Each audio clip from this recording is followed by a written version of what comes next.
night, I one night, I woke up to cops in front of my face. I noticed that I lost my backbone. While the cops escorted me into the vehicle, I noticed that my parents weren't there. While driving to this unknown location, younger me was mainly confused. My main question was, where was my mom? Suddenly the car stops, the cop opens the door, then I notice we are at a hospital. While walking beside the cop, I start to notice my family members were also here as well. I noticed everybody was crying but me. But the main question was, where is my mom?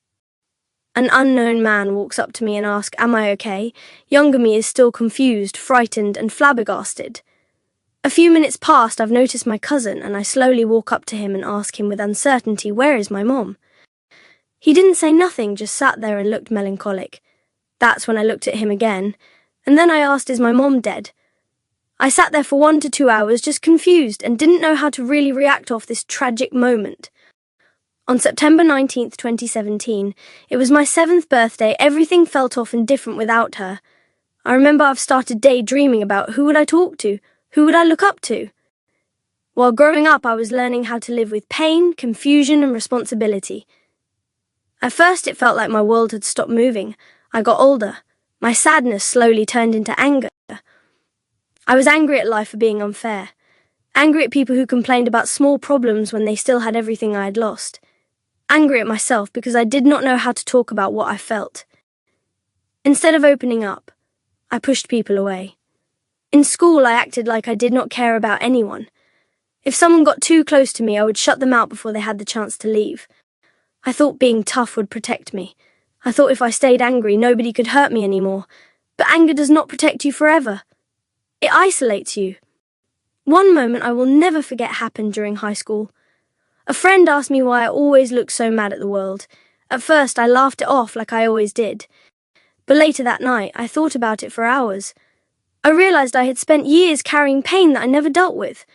I was not angry at everyone else, I was heartbroken, and I did not know how to heal. That realization changed me.